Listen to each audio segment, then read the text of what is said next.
Je parle à un frère qui remarque peut-être que chaque fois, pour avoir un moment d'intimité avec sa femme, il y a un combat. C'est la colonne vertébrale du couple. Il y a des bagarres qu'on voit dans les couples, parfois c'est seulement ça. Vous savez ça? Parfois c'est seulement ça. Chaque fois, pour avoir un moment d'intimité, il faut se battre. Il y a des femmes qui se comportent comme ça à cause d'un traumatisme qui est lié parfois à un abus sexuel vécu dans son enfance. Tu vois, parfois ta femme est compliquée. Quand vous arrivez dans ce domaine-là, elle devient compliquée. Je n'ai pas envie de dire qui a remarqué ça, parce que ça c'est peut-être de l'ordre de la vie privée. Mais il y a des femmes qui deviennent compliquées à cause parfois d'un abus sexuel. Quand je parle d'abus sexuel, je ne parle pas forcément d'un acte sexuel explicite, mais je peux parler d'attouchement sexuel, je peux parler d'attouchement déplacé, et cela peut détruire et compromettre l'aisance maritale qu'une femme devrait avoir dans la maison de son mari. Bon, il y en a aussi, il ne faut pas compter sur elle la nuit. Pourquoi? Parce que tu l'as engueulée. Parce que le mari lui fait une remarque, qu'est-ce qu'elle fait?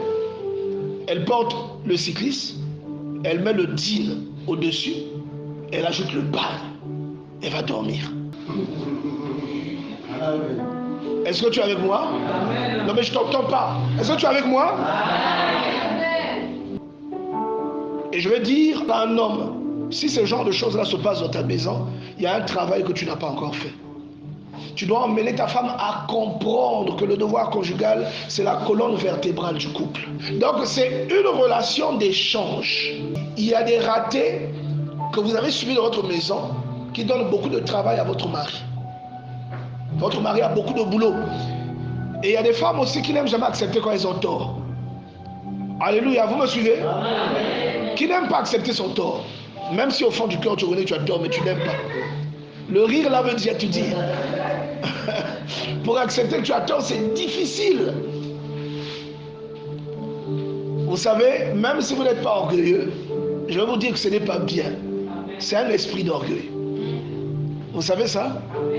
Il faut avoir un esprit d'humilité. Ou quand vous avez tort, vous acceptez que vous avez tort. Chaque fois, pour avoir un moment d'intimité, il faut se battre. Je vous dis la vérité. Vous savez que ce n'est pas par amour que l'on ne trompe pas quelqu'un.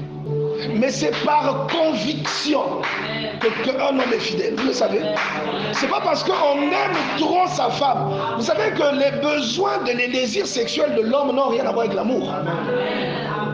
Le désir sexuel de l'homme est souvent mécanique, il est instinctif. C'est plutôt la femme qui est plus dans l'émotion. L'homme, même la domestique, il va aller, il va signer ça. Même ta petite soeur, tu le laisses trop longtemps avec ta petite soeur, tu seras surpris. Petite soeur qui t'a enceinte, elle n'arrive plus à dire. Parce que c'est ton mari.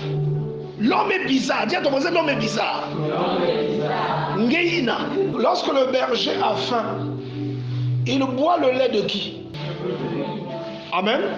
Il le tire de la brebis. Quand c'est l'hiver, la fourrure avec laquelle il se couvre, il la tire d'où?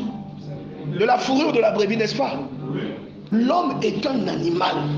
Et c'est par conviction que l'homme ne trompe pas sa femme. Ce n'est pas par amour. C'est la crainte de Dieu qui fait qu'un homme ne trompe pas sa femme.